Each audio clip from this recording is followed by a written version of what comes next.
Jadi nanti itu seperti konversi motor listrik ini, itu motornya akan banyak buatan dalam negeri. Jadi kita udah dorong universitas mana saja yang mau bikin motornya, itu nanti motornya itu bisa tentu disertifikasi dari Kementerian Perindustrian, itu nanti akan membuat lapangan kerja dan inovasi dari anak-anak bangsa.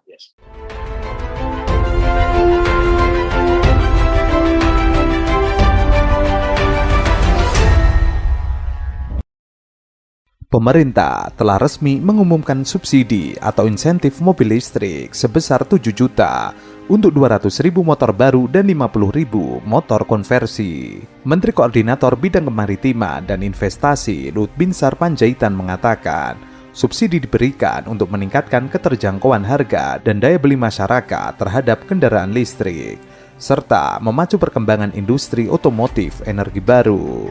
Sementara itu, Kepala Badan Kebijakan Fiskal Kementerian Keuangan Febriunatan Kacaribu mengungkapkan 200.000 motor listrik baru yang mendapatkan subsidi adalah hasil produksi di Indonesia dengan TKDN 40% lebih. Skema pemberian subsidi motor listrik sebesar 7 juta per unit akan disalurkan melalui produsen motor listrik, bukan langsung diberikan kepada pembeli. Di sisi lain, produsen motor listrik yang memenuhi kriteria tidak boleh menaikkan harga jual selama masa pemberian bantuan. Target penerima bantuan ini diutamakan UMKM, khususnya penerima KUR dan penerima BPUM. Dan juga bisa pelanggan listrik 450-900 VA. Hal ini untuk mendorong produktivitas dan efisiensi usaha pelaku UMKM. Jika besaran subsidi yang diberikan 7 juta per unit untuk 250.000 motor listrik selama 2023, maka pemerintah perlu merogoh kocek hingga 1,75 triliun. Di sisi lain, Menteri Perindustrian Agus Gumiwang menjelaskan, skema bantuan diberikan kepada produsen yang telah mendaftar. Kemudian akan ada tim verifikasi yang memeriksa kelayakan produk tersebut untuk mengikuti program subsidi ini. Nantinya, calon pembeli tinggal datang ke dealer motor listrik. Agus mengatakan pihak dealer akan memeriksa data calon pembeli berdasarkan NIK. Nanti dilihat apakah calon pembeli ini atau masyarakat berhak mendapatkan bantuan. Apabila setelah dicek dalam sistem mereka memang berhak mendapatkan bantuan, maka pembeli akan langsung mendapatkan potongan harga.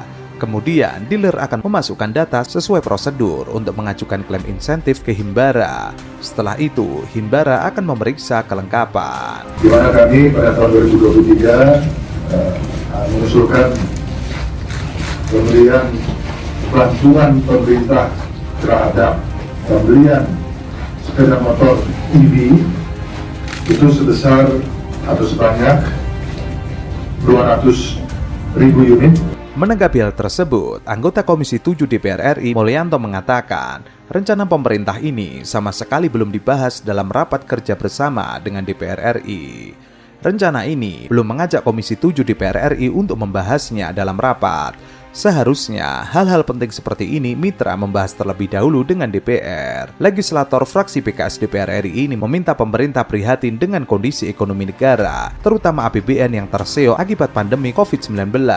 PKS sendiri melihat anggaran negara yang terbatas di tengah kondisi ekonomi yang belum pulih harus benar-benar dialokasikan secara bijak. Sementara itu, mantan Sekretaris BUMN Muhammad Said Didu memberikan respon soal produksi motor listrik yang bakal diproduksi pada tahun 2024. Ia mengatakan, kesinikah arah pemberian subsidi motor listrik yang akan diberikan pemerintah. Diketahui sebelumnya, pemerintah patungan PT Gotoh Gojek, Tokopedia Tbk, dan PT TBS Energi Utama siap memproduksi motor listrik pada tahun 2024. Toba bahkan merogoh kocek 350 juta US dollar atau setara dengan 5,3 triliun. Direktur Pelaksana Elektrum Patrick Adiatmaja mengungkapkan perusahaan ingin menghentikan penambangan batu bara yang selama ini mereka lakukan. Ia menuturkan, setidaknya dalam 5 tahun ke depan, kucuran dana ratusan juta ia siap berikan untuk Elektrum hingga tahun 2025.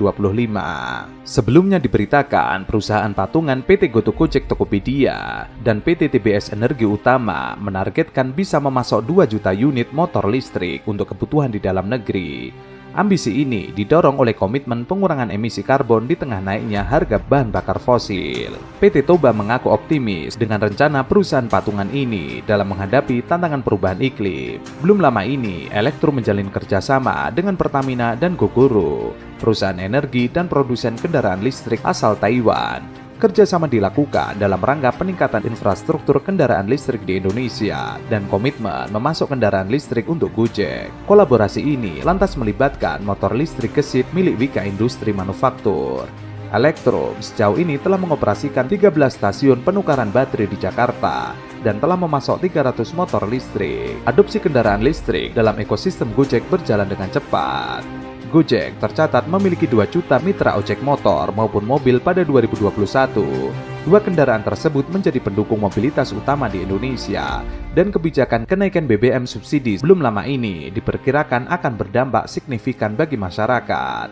Dengan harga BBM yang meningkat, pemakaian kendaraan listrik akan bertambah seiring dengan berjalannya waktu. Ya, sekarang tuh Indonesia kan sedang krisis angkutan umum sekarang. Banyak kota sudah tidak memiliki angkutan umum lagi, karena sudah banyak yang beralih menggunakan sepeda motor. Nah, kalau nanti sepeda motornya ditambah lagi, ya tambah krisis lagi.